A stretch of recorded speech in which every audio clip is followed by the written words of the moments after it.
Hola Débora, ¿cómo estás? Bien.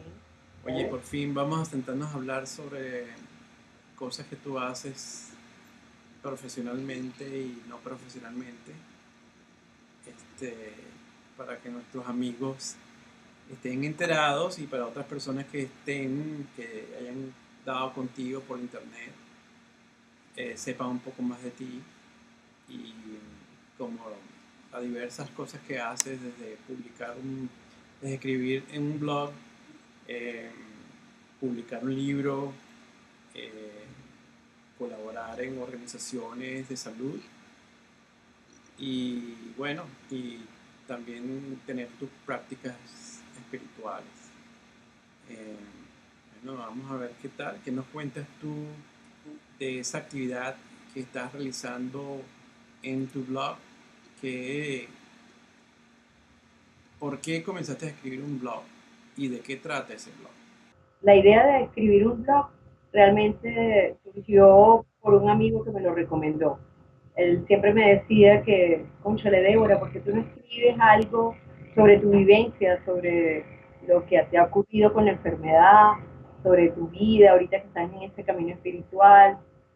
Entonces yo decía, ay no, pero ¿para qué? ¿Para qué voy a escribir? ¿Yo qué voy a escribir? Yo no tengo nada que decir, o sea, ¿quién va a leer eso?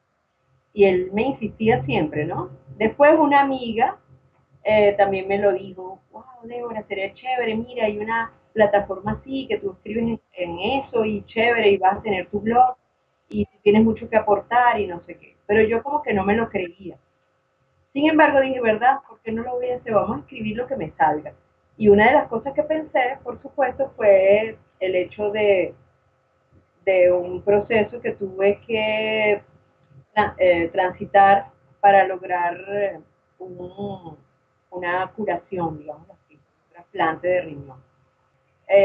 Yo desde pequeña, desde los 14 años, tengo diabetes tipo 1 y eso a los 31 años se me afectaron los riñones. Entonces, ese proceso fue muy duro porque el proceso de justamente cuando se me afectaron los riñones, porque bueno, implicó cambio de vida, cambio de estilo de vida totalmente y muchos sacrificios, entre comillas, de lo que significó el tratamiento para posteriormente culminar con un trasplante de riñón. Tú dices que teniendo la enfermedad de diabetes se transforma te afectó tu riñón. Es decir, la gente que sufre diabetes corre el riesgo de tener un problema en el riñón. Bueno, fíjate, es lo que te decía anteriormente, ¿no? A los 14 años fue que yo tuve la diabetes, me dio diabetes. Y esa edad, pues, es una edad de adolescencia. Yo tenía amigos, yo estudiaba en un liceo y todos iban para un sitio a tomar merengadas y iba a los cumpleaños y había refresco, torta. Y bueno, yo era muy jovencita y entonces, claro, yo nada, no le paraba al principio, ¿no? A esa edad, por lo menos hasta los 18 años, yo estuve que yo no era nada cuidadosa con mi enfermedad. Posteriormente, cuando entré en la universidad, sí como que tomé mayor conciencia y, y bueno, empecé a hacer, digamos, bien las cosas. Estando en la universidad, de hecho, me ocurrieron varios episodios, en uno de ellos estuve a punto de perder el semestre y por problemas de salud. Y entonces, digamos que la diabetes desde los 14 años influyó muchísimo en mi desarrollo, tanto físico como emocional y psicológico, espiritual también, porque era una cosa que yo no podía controlar y me daba muchísima rabia tenerla.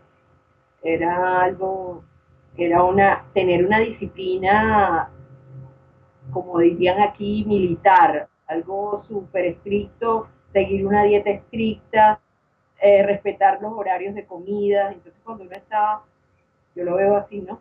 Cuando yo tenía esa edad, a los 14 años, pues yo no lo quería hacer, aun cuando tenía un papá que me apoyaba muchísimo en eso, pues yo no no lo cumplía cabalmente. Eso para mí fue, ese proceso fue muy difícil. Y estando en la universidad también lo seguí viviendo. Entonces, si la diabetes es una enfermedad que si no se cuida, y yo quiero que aquí aclarar algo, ¿no? No es que no se cuide, porque yo igual me cuidaba, yo me inyectaba mi insulina, yo estaba pendiente de no comer tantos dulces, por ejemplo, ¿no? Pero aún así, eh, aunque uno esté súper pendiente de las normas, de los horarios y todo eso, llega un momento en que como que se te pierde la perspectiva, no sé, y los niveles de glucosa fluctúan en la sangre. Y eso fue lo que me ocurrió en la universidad. Ya yo en la universidad yo estaba eh, más pendiente de lo que era mi tratamiento y cumplir mi dieta, y sin embargo tuve varios episodios que me tuvieron que hospitalizar y de hecho, como decía, estuve a punto de perder un semestre. Entonces, eh, yo digo que la enfermedad de la diabetes es una enfermedad eh, literalmente es muy fuerte, muy terrible, es terrible, es una enfermedad terrible, que hay que estar bien por dentro para poder gozar de beneficios, porque aún siguiendo el tratamiento médico y los consejos de los médicos, a veces, como lo decía también, fluctúa los niveles de azúcar en la sangre. Entonces yo pienso que ahorita, en este momento, cuando tú ahorita me estás preguntando que la diabetes ocasionó el problema renal, sí lo ocasionó. Pero obviamente yo, por dentro, yo no estaba bien en ese momento. O sea, espiritualmente, internamente, yo no estaba bien. Entonces eso se reflejó en mi estado físico, en mi enfermedad.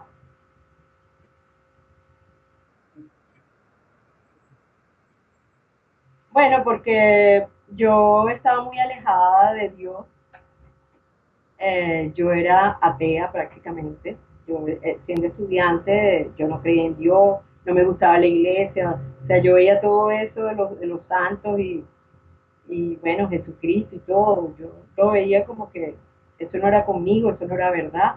Que Dios no puede ser tan malo porque mira lo que me ocurrió, mira esta enfermedad, ¿por qué? Que no sé qué. O sea, yo estaba como muy, yo creía solo en mí, en que si yo me esforzaba, yo podía lograr cosas.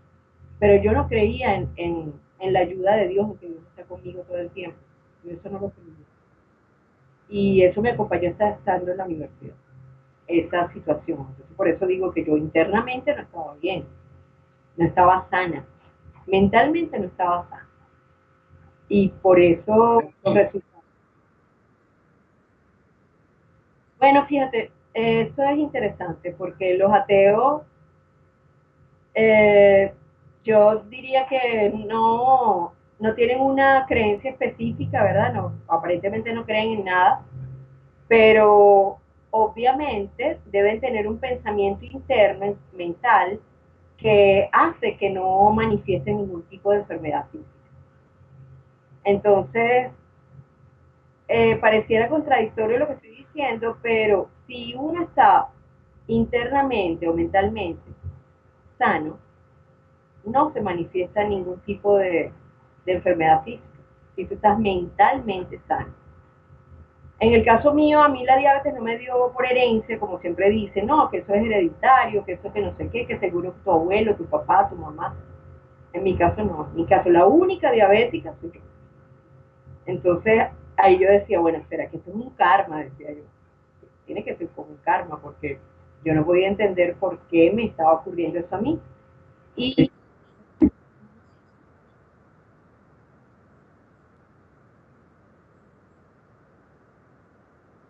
claro, claro, sí, no, porque eso era lo que me decía la gente. Bueno, pero es una enfermedad karmática.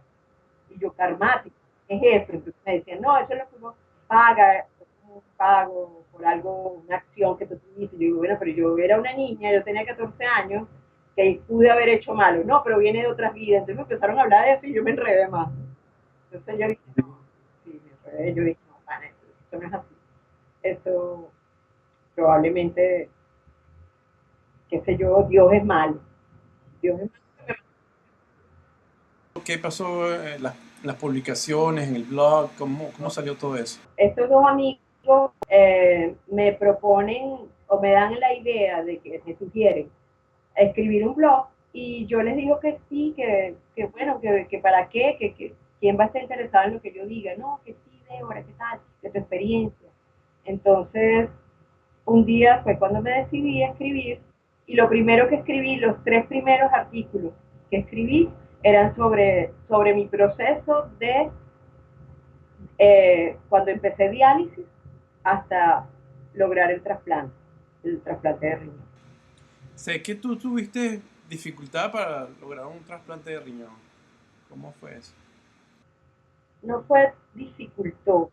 Eh, lo que es dificultoso es el tratamiento. El tratamiento de hemodiálisis, que es lo que uno cuando, bueno, te voy a explicar un poquito algo, ¿no? Cuando la diabetes tiene mucho tiempo en el organismo y no es exactamente controlada o perfectamente controlada, llega un momento que empiezan a afectarse o los riñones o los ojos. Y los nervios finitos, o sea, los nervios de los pies o de las manos, esos micronervios. Entonces, en el caso mío, se afectaron los riñones, ambos, porque bueno, yo me casé a los 27 años, a los 26 años, a los 27 quedé embarazada y el embarazo fue sumamente difícil, de alto riesgo. Y yo experimenté subidas y bajadas de azúcar con frecuencia. Finalmente mi hijo nació perfectamente, saludablemente, gracias a Dios. Sin embargo, fue prematuro, estuvo un tiempo en terapia intensiva. Eh, y bueno, lo que te quería explicar con todo esto es que con el embarazo se terminaron de dañar los riñones. Fue como el embarazo, como que empujó ese deterioro, o lo aceleró, mejor dicho, lo aceleró. Y bueno, yo estaba muy consciente de eso, que eso podría ocurrir, el médico ya me lo había dicho, pero fue muy duro, fue muy duro. Cuando yo tenía 3 años, empecé a tener problemas, empecé yo fui al médico, a mi médico endocrino, el que me trata la diabetes, y cuando él vio mis valores en la sangre, se dio cuenta que estaban todos alterados, que tenía las toxinas muy altas, la creatinina, el ácido, el boom, que llaman.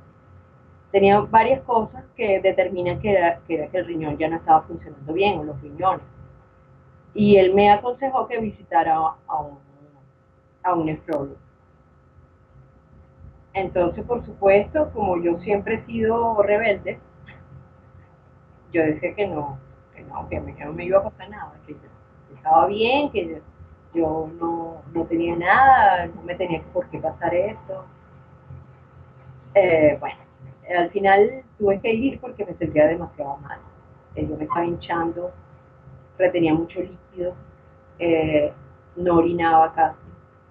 Entonces fui al médico y el médico me dijo que ya yo tenía que entrar en diálisis, que mis riñones estaban funcionando menos del 10%.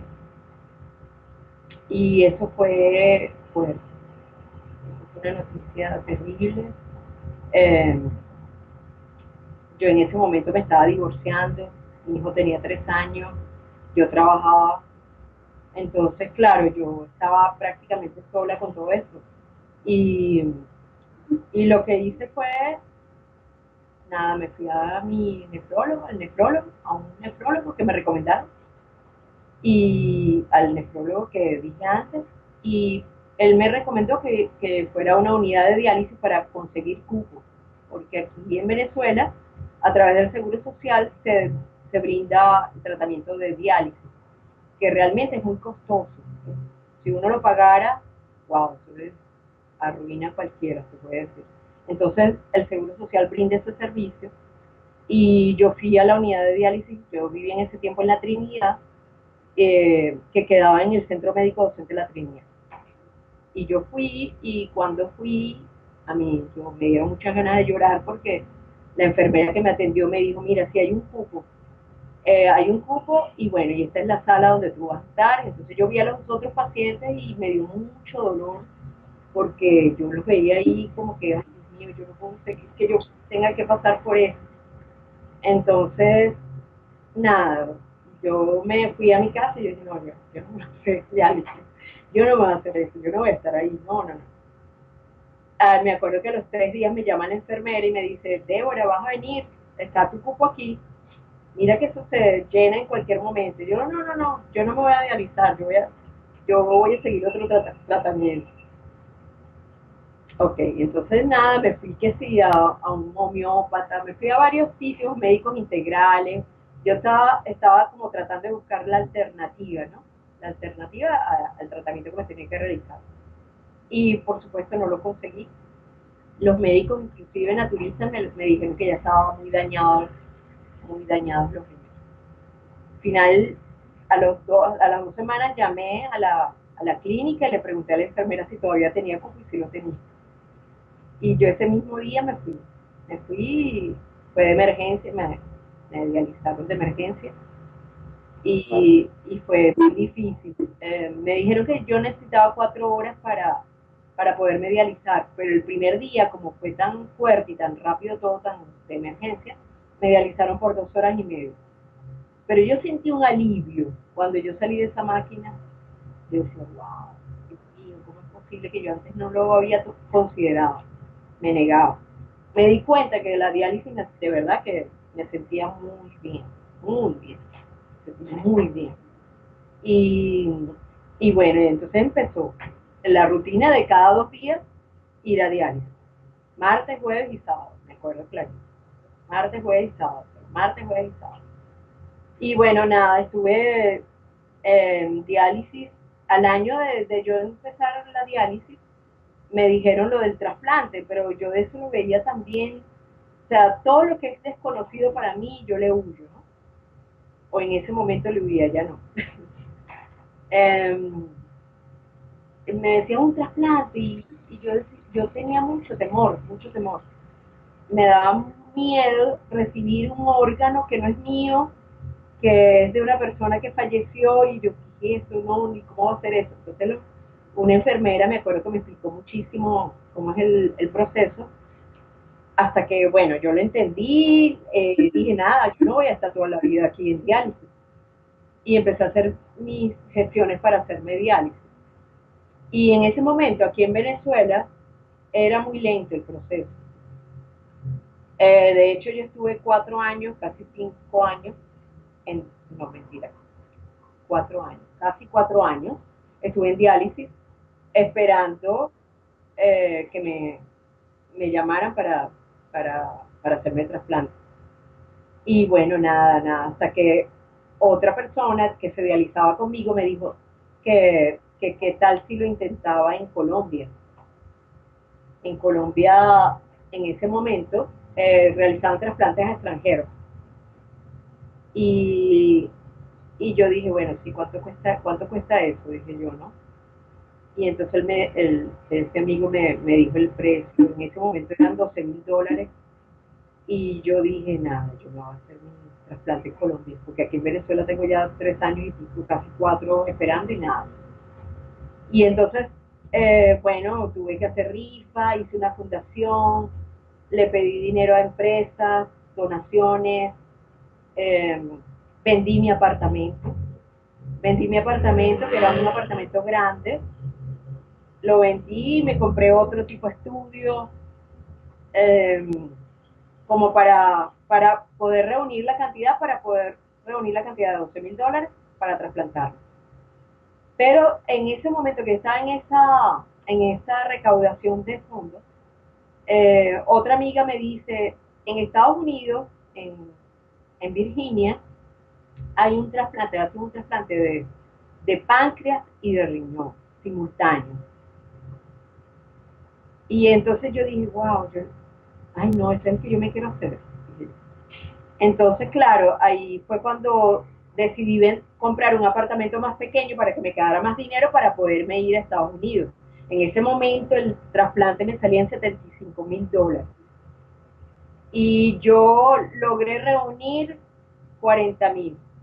No pude conseguir los 35,000 que me faltaban. Estoy hablando del año 98, 98. Entonces, bueno, me inscribí en la lista de espera de Colombia. Ahí, como no podía reunir el dinero para trasplantarme en Estados Unidos, me metí en la lista de espera de Colombia, de Medellín. El hospital se llama San Vicente de Paúl. Y en 2 semanas me llamaron. Y todo resultó muy bien. Digamos, empecé a trabajar, conseguí un buen trabajo fijo. Sin embargo, al año de haberme trasplantado, en mis exámenes de rutina aparecieron proteínas en la orina. Y el médico que me estaba viendo aquí me dijo que eso era extraño, eso era muy extraño, porque eso es síntoma de que el riñón no está bien.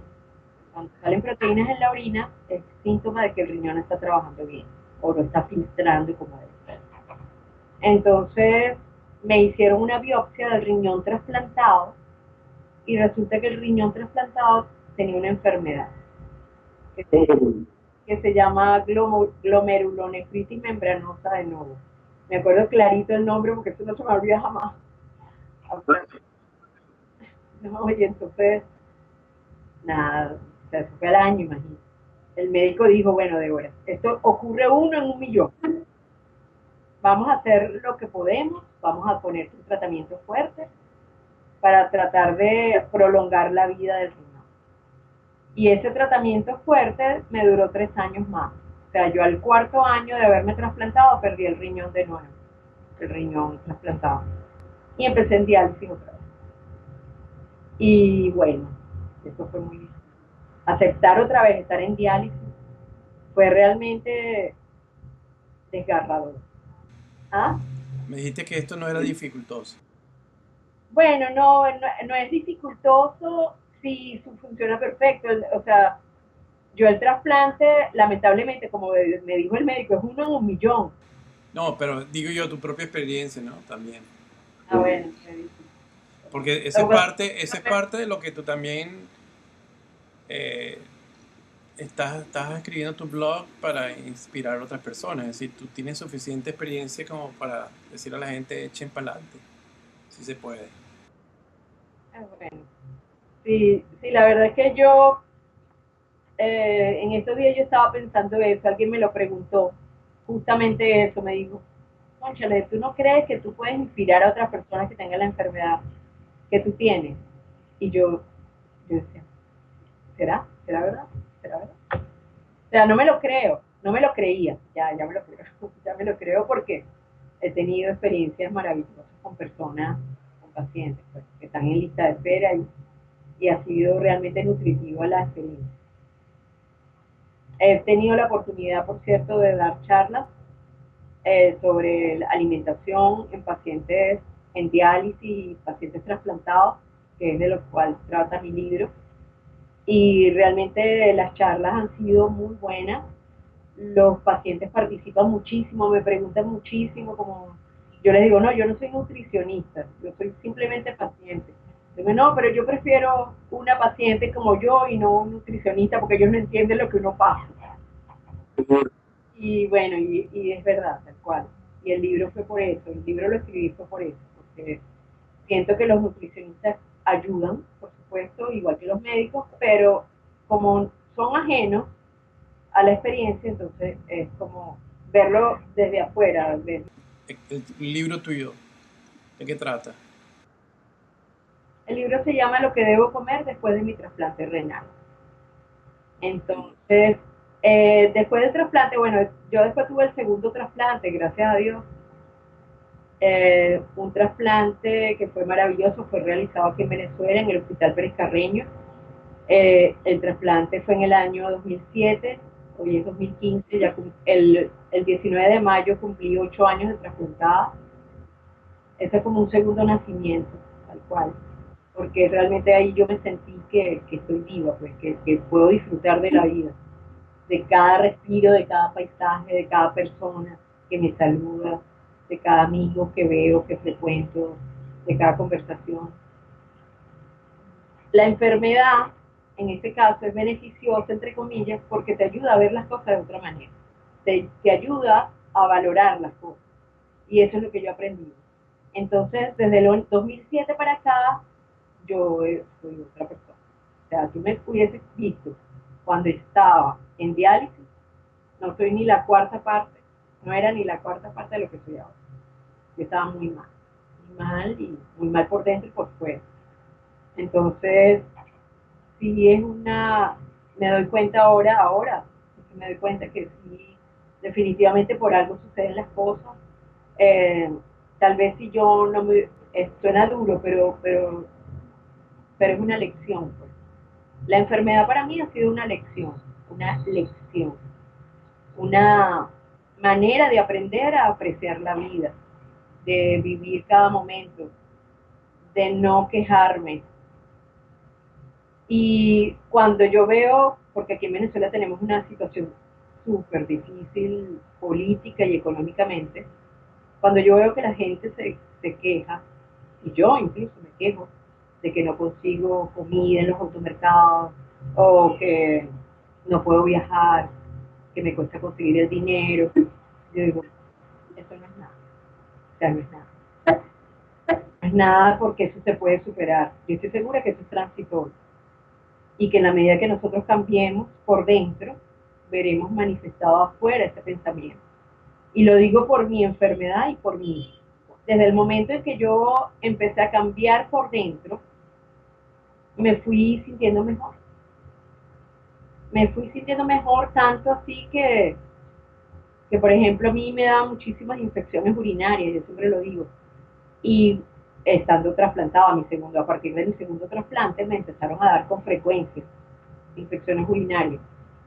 Y, y gracias a la meditación, a ir al curso de milagros, yo hago el curso de milagros, estudio el curso de milagros, gracias a estar más en contacto conmigo, internamente, saber por qué reacciono de esta manera o por qué de otra, eh, yo siento que eso me sanó por dentro, o por lo menos está en ese proceso de sanación.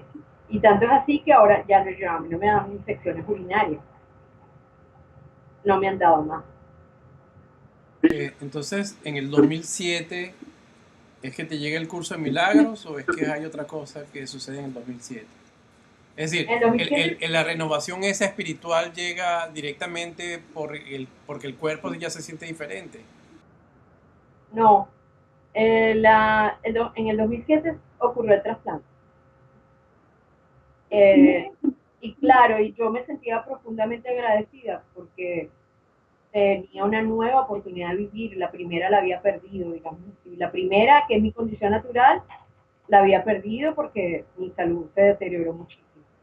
La vez que me trasplanté por primera vez, perdí por una cosa, entre comillas, fortuita. Porque a mí nada me parece que todo no sucede por causalmente, sino, perdón, casualmente, sino causalmente. Por algo suceden las cosas.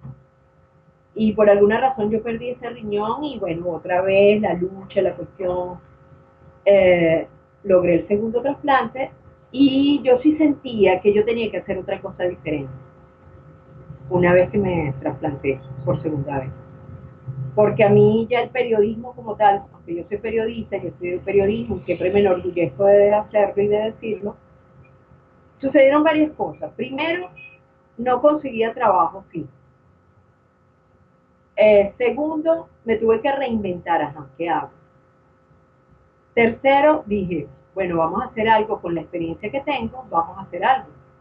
Y entonces, en ese momento, estaba la Organización Nacional de Trasplantes de Venezuela, la ONTV, que me llamaban con relativa frecuencia para que yo participara en testimonios, en declaraciones a los medios de comunicación, para contar mi experiencia. Y entonces ahí surgió la idea de mí para hacer folletos sobre trasplantes, sobre cómo donar órganos o cómo incentivar la campaña de donación de órganos. Y eso fue lo que estuve haciendo durante ese tiempo. Luego apareció una persona que es paciente trasplantado, pero de hígado, que tenía el proyecto de hacer una revista que se llama, la revista se llamaba, lamentablemente desapareció, Trasplante, una esperanza de vida. Entonces me ofreció el cargo de directora, yo era directora de esa revista y ahí aprendimos muchísimo porque, bueno, aprendes más de tu enfermedad, aprendes más de las personas que te escriben, aprendes de todo. Y lo más bonito era que yo como periodista podía trabajar en una revista que hablara sobre algo, sobre una cosa en la cual yo tengo experiencia.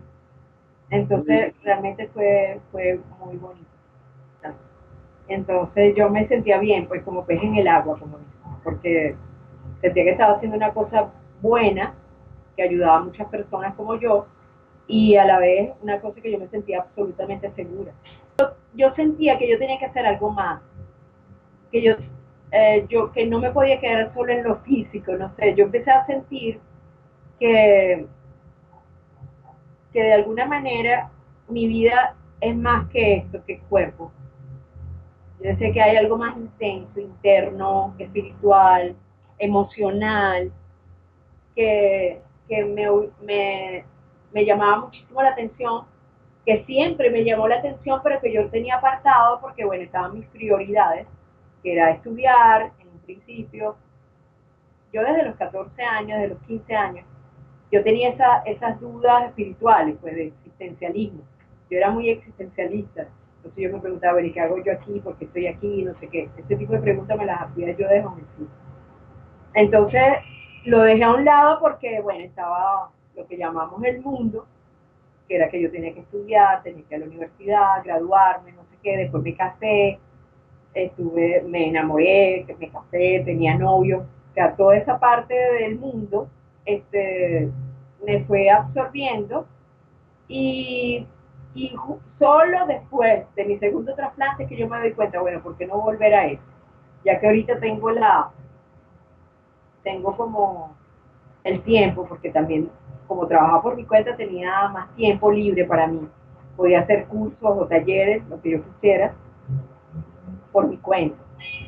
Entonces, me acuerdo que yo tengo una gran amiga que es psicoterapeuta y ella siempre me invitaba a un grupo que tenía de psicoterapia, un grupo, éramos como 5 personas. Y yo sentí que en ese grupo yo, o sea, yo podía hablar de todo lo que me ocurría, yo tenía problemas de pareja porque me había divorciado, mi hijo estaba pequeño todavía, me había pasado lo de la enfermedad, o sea, tenía 80.000 cosas que compartir y que buscar ayuda profesional. Y entonces eso me llevó a lo otro más espiritual aún, porque esta amiga terapeuta, psicoterapeuta, me recomienda leer el libro Un curso de milagros. Y yo lo había escuchado en muchísimas oportunidades en mi vida, había escuchado el libro, pero yo decía que no, me parecía carísimo el libro, o sea, nunca tenía plata para eso. Hasta que conocí a esta persona que me hablaba del curso de milagros y yo decía, wow, pero yo tengo que leer eso. Es una maravilla, esa manera de pensar. Y entonces, cuando ella se fue de vacaciones, yo empecé a ir a un curso de milagros, que es un círculo de lectura donde se lee el libro. El libro tiene 361 lecciones, dura un año hacerlo completamente, libro de ejercicios. Hay un libro teórico y un libro que lo llaman el manual del maestro. Cuando yo empecé a hacer los ejercicios, tuve una resistencia al principio porque sentía que eso no era para mí. Y poco a poco me di cuenta, porque es un entrenamiento mental. Realmente un curso de milagros es un entrenamiento mental. Entonces, cuando yo empecé a hacer ese entrenamiento practicando los ejercicios, me di cuenta que los cambios que estaba teniendo en mi percepción, en cómo veía yo las cosas de la vida, fueron cambiando drásticamente. Yo, por ejemplo, le echaba la culpa a Dios de tener una enfermedad como la que tuve. Ahora no, ahora me doy cuenta que esta enfermedad me la creé yo, pero eso me costó muchísimo comprender. O sea, comprender que uno es responsable de todo lo que le sucede, incluyendo una enfermedad, es sumamente duro al principio, pero a la vez es como relajante.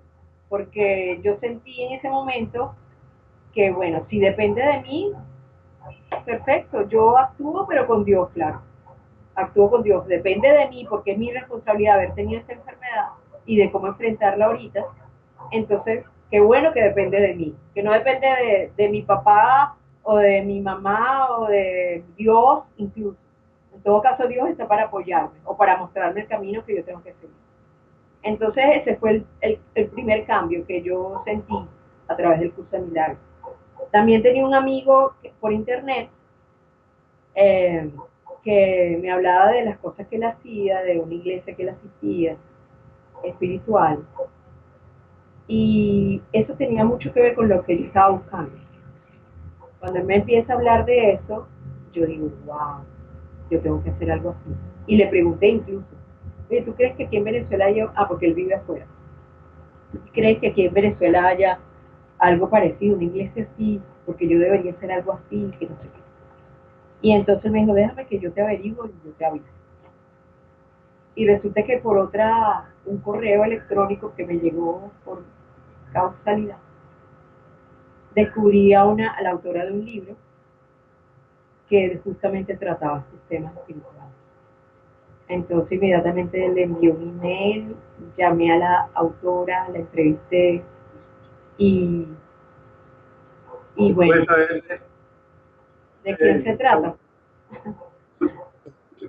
El libro, bueno, cuando primero me llega el correo electrónico eh, de una noticia política. Yo generalmente cuando veo las noticias que me llegan cosas políticas, yo las borro. Sin embargo, esa la abrí y era una nota del Universal, efectivamente política, pero después cuando yo me pongo a ver el diario El Universal por internet, veo que hay una parte que dice miscelánea. Un libro eh, que escribieron los espíritus, algo así decía el titular. Y eso más o menos es lo que me hablaba mi amigo. Entonces, el libro se llama Corazones que susurran desde el otro lado, y la autora es venezolana, pero que vive actualmente en Nueva York y en ese momento también vivía, desde ese momento vivía en Nueva York. Y bueno, yo llegué con una compenetración con esa autora, porque realmente todo lo que me decía era como que ya me sonaba, me lo había más o menos informado mi amigo. Entonces fue así como, yo decía, Dios mío, los milagros, ¿no? Son los milagros, que de repente ocurra una cosa así. Pero eso ocurrió antes de yo meterme de lleno en el curso de milagros. Cuando yo sí, fue justo antes. Yo me acuerdo que yo entrevisté a esa autora como en septiembre del 2011 y yo en noviembre estaba yendo al curso de milagros. Somos hijos de Dios, creados a imagen y semejanza de Dios. Y somos como lo que yo siempre me gusta hacer esa comparación, Dios es el océano y nosotros somos una gota de ese océano. O sea, tenemos todas las propiedades que tiene Dios eh, y la podemos realizar, somos creadores. Entonces, cuando yo digo que tengo una enfermedad por mi responsabilidad, es mi responsabilidad tener una enfermedad porque de alguna manera yo lo decidí. En el caso mío, como me doy cuenta ahora, la enfermedad sirvió para yo despertar espiritualmente, para darme cuenta del día a día, de cómo disfrutar la vida, ¿no? Que es un regalo de Dios. Entonces, cuando yo digo que soy responsable, es porque yo, como hija de Dios, me creé esa enfermedad. Porque Dios no me va a crear una enfermedad así. Dios quiere lo mejor para mí. Dios quiere que yo sea feliz. Dios quiere que yo sea saludable en este mundo. Entonces, es contradictorio, eso sí es contradictorio, el hecho de que creemos en un Dios todopoderoso que nos ama y que proviene del amor, y estemos viviendo la escasez que vivimos, el caos que vivimos, la enfermedad que tenemos. Eso sí es contradictorio. Bueno, el blog tuyo se llama Se llama Life is Dear. Y le puse ese nombre porque las iniciales de mi nombre, o sea, yo me llamo Débora Emilia Arevalo Reyes. Y mi papá siempre me decía, mira, tus iniciales es Dear en inglés. Y entonces yo, wow, ¿verdad? Qué chévere. Entonces, no me pareció como una bonita manera de hacer un blog, pues, de ponerle el nombre a un blog. La vida Bueno, es bella, es querida, es todo. La vida tal como la podríamos vivir o como Dios quiere que la vivamos es maravillosa. Entonces por eso le puse este nombre Dear, porque ¿cuáles fueron uno de los primeros resultados del curso de milagros? Uno fue ver la enfermedad de otra manera. ¿Qué otra cosa te cambió la perspectiva del curso de milagros? bueno, fíjate, todo parte de el curso de milagro, lo que más enfatiza es el amor y el perdón. Estamos aquí para amar y ser amados y también para salvar al mundo, no solo salvarte tú. El hecho de que tú salves al mundo, que salves a un hermano, que lo saludes, eso lo llaman salvación. O sea, que saludes a tu hermano, que no lo enjuicies. Eso es salvación, eso es salvar. Entonces, porque está incluido el perdón también. Eh, entonces el curso de milagros se basa en eso, en perdonar, perdonar. O sea, la persona que me cae mal me está enseñando algo. Y lo que yo debo lo que yo debo ver en esa persona es que es un maestro para mí, porque me están mostrando cosas o aspectos de mi vida que yo me niego a ver en mí. Entonces, ¿cómo explico yo eso?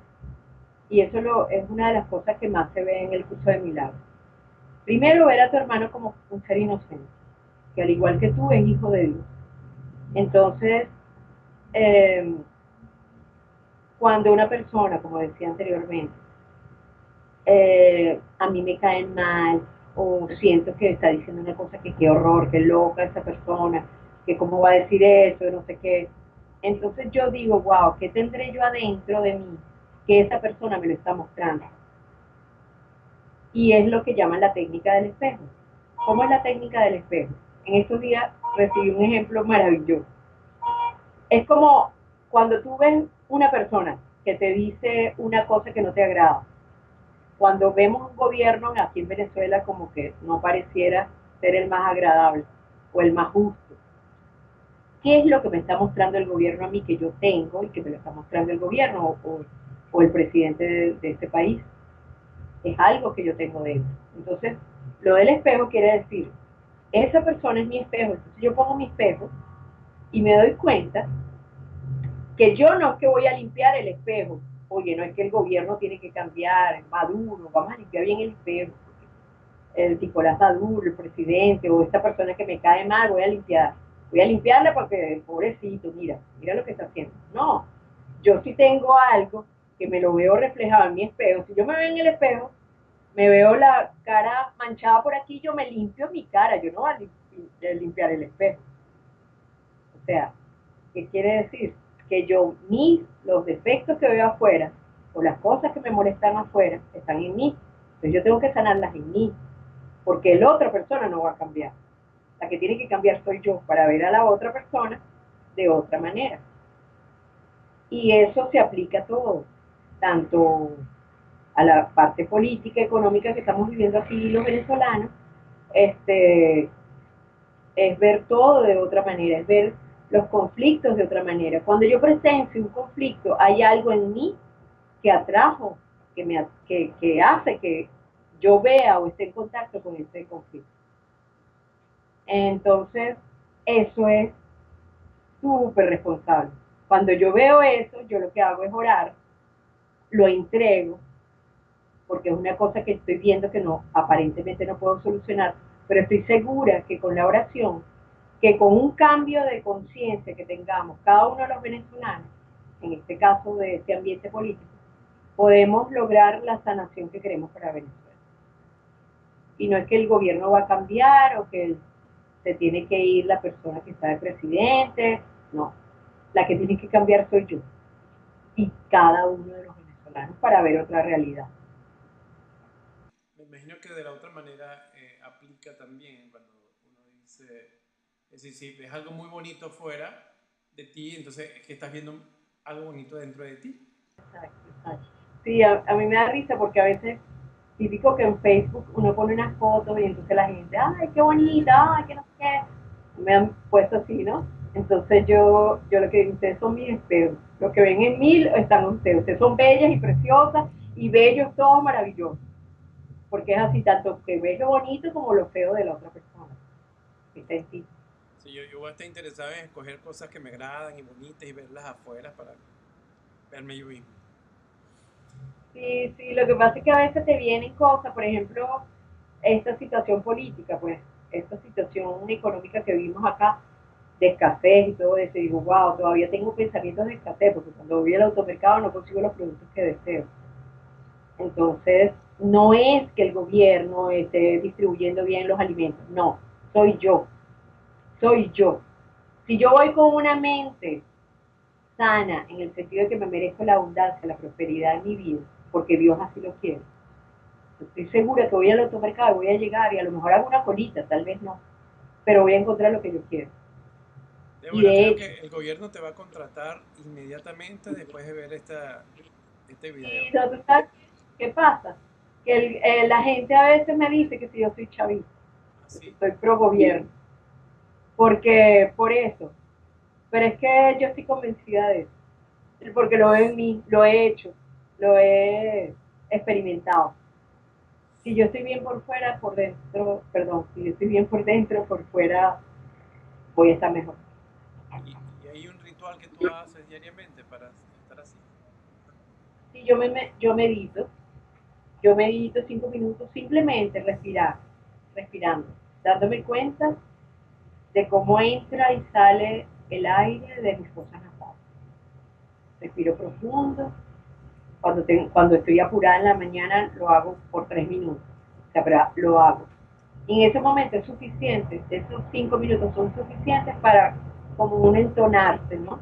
La respiración es maravillosa, es algo que tenemos los seres humanos y que no aprovechamos, que respiramos porque tenemos que respirar para vivir, para sobrevivir, pero no porque es realmente sanador, es como una conexión, la respiración es una conexión. Y otra de las cosas que hago, ya que tú me estás preguntando eso, es leerme la lección del curso de milagros.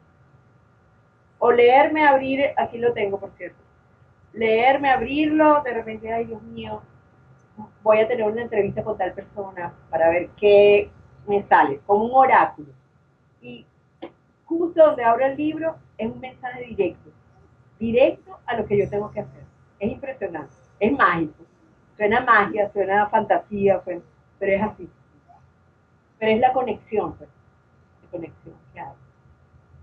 Una de las cosas que pienso que son importantes tener y que me han servido y me han hecho darme cuenta en este camino espiritual y en lo que es mi condición de salud actualmente es los pensamientos. Tener pensamientos positivos se manifiestan. O sea, cuando yo pienso positivamente, se manifiesta y viceversa, ¿no? Y viceversa no. Y lo contrario, si tengo pensamientos negativos, se manifiesta. Ahorita tenemos el gobierno que se comporta de la manera que se comporta, pero es porque básicamente tenemos un pensamiento de escasez, un pensamiento de inseguridad, de injusticia, de que no nos merecemos lo mejor, lo que Dios quiere que nosotros disfrutemos acá, de que vemos al hermano inocente, de que vemos un motorizado y nos asustamos, porque creemos que es un malandro que nos va a atracar. Yo quiero contar la experiencia que tuve con un motorizado, con varios ya. Un trabajo con los motorizados largos que he estado haciendo desde que estoy en el curso de Milagros. Porque yo sentía, me daba mucho temor cuando se acercaba un motorizado, siempre me daba mucho miedo que me fuera a atracar, a robar. Incluso cuando tenía mi carro, cada vez que se acercaba un motorizado me lo rayaba. Y decía, wow, y le decía de todo por la ventana, le decía al tipo, bueno, del mal que se iba a morir. Entonces yo dije, no, yo tengo que cambiar esto, porque él se me va a presentar mientras yo piense de él lo que piensa, que es un malandro, que es un quién sabe de dónde salió, que necesita dinero. Entonces yo digo, no, él es mi hermano. Y eso lo aprendí a través del curso Milagro, ¿no? O sea, él es mi hermano. Puede ser un atracador, pero es mi hermano. y por algo lo estoy viendo y me está mostrando algo. Le digo, wow, Débora, pero tú no eres atracadora ni eres ladrona. Quién sabe, a lo mejor una vez estaba en una oficina y me robé un lápiz, sin querer, me lo llevé para mi casa y pero el acto de apropiarme de algo que no es mío, aunque no fue consciente, eso ya genera una proyección, que tal vez es el motorizado. Entonces, bueno, yo haciendo ese trabajo internamente, todos somos hermanos, tengo que ver al ser inocente que está en ese motorizado, la persona que no me cae bien, en este caso bien específico lo de los motorizados, yo dije, nada, cuando vea el motorizado yo no me le voy, ya lo voy a saludar. Ah, ¿qué tal? Ya. Y resulta que yo estaba en la redoma de Petare manejando, que Petare es un sitio terrible, o sea, hay mucha, mucho tránsito, pesado tránsito, siempre hay cola, o sea, y hay muchos malandros. Entonces, yo me acuerdo que justo cuando yo iba a pasar el semáforo, que estaba en verde, se me atraviesa un motorizado, justo delante de mi casa. Entonces yo inmediatamente le empiezo a tocar corneta, mira, abusador, y empiezo a decir, qué horror, que no sé qué, nada, y yo me estaba volviendo loca ahí. Y el tipo se voltea y me dice que si yo estaba loca, loca, que no sé qué, y me hizo una señal que mejor no la digo, una señal terrible con las manos, ¿no? Y entonces yo dije, ajá, Débora, este es tu momento para practicarlo del curso de milagros. El tipo después llega otro motorizado y estaba el semáforo en verde y se ponen los dos a hablar. O sea, no era que ni siquiera se había caído o se había accidentado. Ponen los dos a hablar, así como que estuvieran en la sala de su casa. Y entonces el tipo voltea para ver qué cara pongo yo que tenía yo. Y yo lo que le hago es el signo de la paz, después que él me hace el otro signo. Entonces el tipo se quedó loco. Y entonces ve al otro y los dos se ríen. Entonces se apartaron y me dejaron pasar. Y bueno, a partir de ese momento yo dije, mira cómo cambia la cosa. O sea, si yo le hubiera seguido diciendo grosería, no sé qué, el tipo se queda ahí.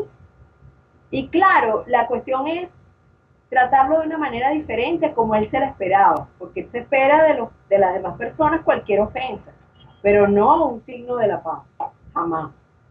Entonces, eso para mí fue sumamente revelador.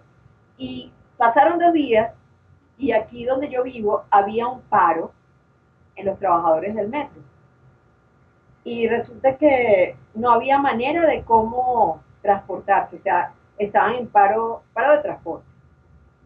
Yo tenía que llegar a la estación del metro y no hallaba cómo hacerlo, entonces me pongo a caminar. Y llega un motorizado y me dice, disculpa, ¿tú no sabrías dónde queda el edificio tal?